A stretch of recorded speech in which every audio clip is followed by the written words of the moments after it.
तुम कौन हो और तुमने दमयंती जैसे कपड़े क्यों पहन रखे? वासु ने उस लड़की से कहा। उस लड़की ने वासु की तरफ देखा और कोई जवाब नहीं दिया। वो दमयंती तो नहीं थी, लेकिन उसने दमयंती के कपड़े जरूर पहन रखे थे। वासु को लगा कि जरूर इस लड़की ने कहीं न कहीं दमयंती को देखा होगा, और अगर इस लड़की के पास दमयंती के कपड़े थे तो फिर दमयंती कहाँ है, ये भी इसे पता होगा। दमयंती कहाँ है, मुझे सच सच बता दो, वासु ने फिर उस लड़की से पूछा। उस लड़की ने वासु को कोई भी जवाब नहीं दिया। अब वासु का मन शंका से घिरने लगा था, क्योंकि वो लड़की वासु की किसी भी बात का कोई जवाब नहीं दे रही थी और बस आगे बढ़ते जा रही थी। वासु भी उसके पीछे पीछे चलने लगा था। थोड़ी दूर पर चलने के बाद उस लड़की ने वासु से कहा, मेरा नाम राजकुमारी शालिनी है। मैं देवपुर के राज्य से हूं। हमारे राज्य में सब कुछ बेहतर तरीके से चल रहा था, लेकिन अचानक एक अनजान आदमी मुझे यहाँ इस गुफा में ले आया। मैंने खुद को उस आदमी से बचाने की बहुत कोशिश की, लेकिन मैं नाकाम रही। तब से मैं यहाँ कैद हूं। वासु ने जब ये सुना तो वो चौंक गया और बोला, तुम जो कहना चाहती हो वो साफ साफ कहो ना। कौन है वो आदमी? क्या इस गुफा में हमारे सिवा और भी कोई है? राजकुमारी शालिनी ने कहा, हाँ, यहाँ सैकड़ों लड़कियां हैं जिन्हें वो आदमी इस गुफा में लेकर आया है। वासु ने जैसे ही ये सुना कि इस गुफा में सैकड़ों लड़कियां हैं तो ये सुनकर वो चौंक गया और बोला, लेकिन मैं तो यहाँ पर काफी समय से हूं और मुझे तो यहाँ कोई भी दिखाई नहीं दिया, तो आखिर सैकड़ों लड़कियां कहाँ हैं? और जिस आदमी की तुम बात कर रही हो वो अब तक मुझे क्यों नहीं दिखा? जैसे मैं तुम्हें मिली हूं ऐसे तुम्हें वो सब लड़कियां भी मिल जाएंगी जिन्हें उस आदमी ने कैद करके रखा है। राजकुमारी शालिनी ने वासु से कहा। वासु के लिए ये सारी बातें ऊपर से जा रही थी और उसे समझ नहीं आ रहा था कि आखिर ये गुफा कितनी बड़ी है, इसमें कौन कौन से राज छुपे हैं और इसमें और कितने लोग हैं। वासु ने राजकुमारी शालिनी से कहा, तो आखिर ये आदमी कौन है? उस आदमी के बारे में ऐसा क्या रहस्य है जो आप मुझे खुलकर नहीं बता रही हैं? राजकुमारी शालिनी ने कहा, इस आदमी का नाम निम्बक सेन है और कभी ये एक बहुत बड़े राजा का सेवक हुआ करता था। इसका कद और शरीर बेहद छोटा और कमजोर था, इसलिए हर कोई इसका मजाक उड़ाता था। इसे कोई भी पसंद नहीं करता था और इसलिए उसने इसी गुफा में आकर साधना की और इस गुफा ने इसे अपार शक्तियां दी, जिसके कारण आज वो कुछ भी कर सकता है। लेकिन बात सिर्फ यहीं तक सीमित नहीं है। उस निम्बक सेन ने जो शक्तियां हासिल की है उसका प्रयोग वो गलत कामों के लिए कर रहा है और आगे भी उन शक्तियों का गलत प्रयोग वो करने वाला है। वासु ने चिंता करते हुए बोला, क्या तुम्हें इस गुफा से निकलने का कोई रास्ता मालूम है? राजकुमारी शालिनी ने वासु को जवाब देते हुए कहा, इस गुफा से निकलने का एक ही रास्ता है।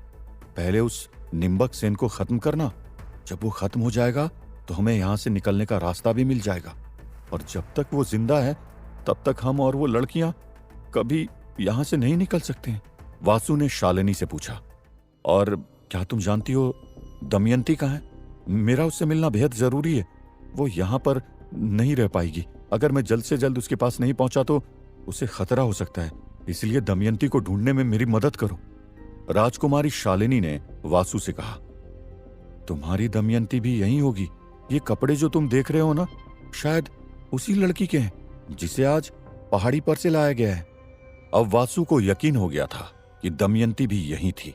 वासु ने राजकुमारी शालिनी से कहा, तो क्या आप मुझे दमयंती से मिला सकती हैं?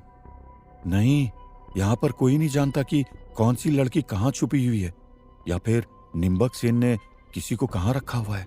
यहां लड़कियों से जुड़ी हर बात सिर्फ निम्बक सेन को ही पता है, क्योंकि हर लड़की सिर्फ और सिर्फ उसी के कब्जे में है।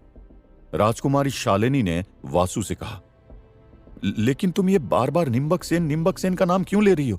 आखिर इसकी पूरी कहानी क्या है? आखिर उसने इन महिलाओं को अपने कब्जे में क्यों रखा है? वासु ने राजकुमारी शालिनी को बीच में ही टोकते हुए पूछा। लड़कियों के साथ अपनी मनमानी करने के लिए निम्बक यहां हर उस लड़की को ले आता है जिस पर उसका दिल आ जाता है। राजकुमारी शालिनी ने दुखी मन से वासु को जवाब दिया। शालिनी की बात सुनकर वासु का सर शर्म के कारण नीचे झुक गया और वासु ने शालिनी से कहा, तो तुम लोगों ने मिलकर यहां से भागने की कोशिश क्यों नहीं की? यहां से भागने की कोशिश? हमने तो अपनी जान देने की भी कोशिश की, लेकिन वो निम्बक सेन न ही हमें मरने देता है और न ही हमें यहां से निकलने देता है। शालिनी ने वासु को अपनी परेशानी बताते हुए कहा। राजकुमारी शालिनी को देखकर वासु का दिल बहुत दुखी था। तुम देख रहे हो ना हमारे शरीर का क्या हाल हुआ है। क्या किसी राजकुमारी के शरीर का हाल ऐसा हो सकता है? राजकुमारी शालिनी ने अपने हाथ वासु को दिखाते हुए कहा, यह तो सच में तुम्हारे साथ बहुत गलत हो रहा है और मैं तुम लोगों को जरूर यहां से बाहर निकाल कर रहूंगा। वासु ने राजकुमारी शालिनी से पूरे विश्वास से कहा, लेकिन क्या तुमने पहले कभी किसी और से मदद नहीं मांगी? क्या मेरे सिवा पहले कोई और इस गुफा में नहीं आया था? वासु ने शालिनी से पूछा। जो भी इस जंगल में आकर हम लोगों को बचाने की कोशिश करता है वो खुद जिंदा नहीं बचता है। यह आदमी तो इतना निर्दयी है कि जो भी व्यक्ति यहां गलती से फंस जाता है और यहां से भागने की कोशिश करता है ना, उसे निम्बक सेन जिंदा जला देता है। वो उसे तब तक जलने देता है जब तक उस आदमी का पूरा मांस जल नहीं जाता, और सब कुछ जल जाने के बाद बचती है तो सिर्फ राख, और फिर उसी राख से ये निम्बक सेन राक्षसी शक्ति हासिल करता है। राजकुमारी शालिनी ने वासु को सच्चाई बताते हुए कहा। यह सब सुनकर वासु बहुत परेशान हो गया था और फिर से उसके सामने एक ही प्रश्न था कि वो आखिर इस निम्बक सेन को कैसे परास्त करे। कोई न कोई तरीका तो जरूर होगा इस निम्बक सेन को हराने का, वासु ने मन ही मन सोचा। वासु यही सब सोच ही रहा था कि तभी राजकुमारी शालिनी वासु के पैर में गिरकर रोने लगी और बोली, हमें बचा लो, हम सारी लड़कियां मारी जाएंगी। हम यहां नहीं रहना चाहते, हमें मौत प्यारी है, लेकिन यहां जिंदा रहकर हम यहां और तड़पना नहीं चाहते। वासु ने शालिनी को उठाया और कहा, ये क्या कर रही हैं आप? आपको ये करने की जरूरत नहीं है। मैं अपनी पूरी कोशिश करके आपको यहां से निकाल कर ले चलूंगा, आप चिंता मत करिए। राजकुमारी शालिनी की आंखों से आंसू बह रहे थे। वो खुद को बहुत लाचार महसूस कर रही थी। मुझे एक बात बताइए, यहां पर जयम नाम का एक और आदमी उस कुएं के अंदर रहता था, क्या आपने उसके बारे में कभी सुना है और उसे जानती हैं? वासु ने राजकुमारी शालिनी से पूछा। वो उस निम्बक सेन का ही सेवक है और उसी के बताए हुए रास्ते पर चलता है, राजकुमारी शालिनी ने वासु को बताया। तो क्या वो भी उस निम्बक सेन की तरह दुष्ट है? वासु ने शालिनी से पूछा। राजकुमारी शालिनी ने कहा, वो जयम बाहर जाकर लड़कियों को उठाकर लाता था और फिर औरतों के साथ ये लोग मनमानी करते थे। लेकिन अभी तो तुमने कहा कि ये निम्बक सेन लड़कियों को लेकर आता था, वासु ने शालिनी से पूछा। अब निम्बक सेन एक श्राप के कारण इस गुफा से बाहर नहीं निकल सकता है और इसलिए उसने अपने शागिर्द जयम को तैयार किया था, लेकिन जयम भी अब कुएं में कैद है, इसलिए वो भी गुफा से बाहर नहीं जा सकता, क्योंकि जयम जिस पत्थर के सहारे गुफा से बाहर जाता था ना, वो कालनाग के पास है, राजकुमारी शालिनी ने वासु से कहा।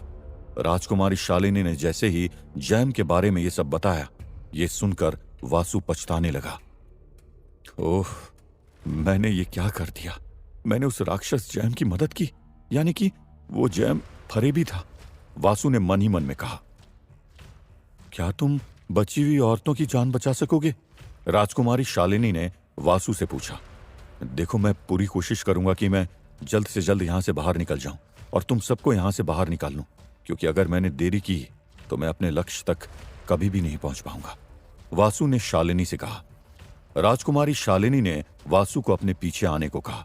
वासु उसके पीछे चलता चला जा रहा था, लेकिन वो जैम वाली बात उसे खटक रही थी और वासु ने मन में कहा, मैंने उस जैम को वो पत्थर देकर बहुत बड़ी गलती कर दी है। मेरे कारण कई लड़कियों की जिंदगी फिर से खतरे में पड़ सकती है, मुझे कुछ न कुछ करना ही होगा।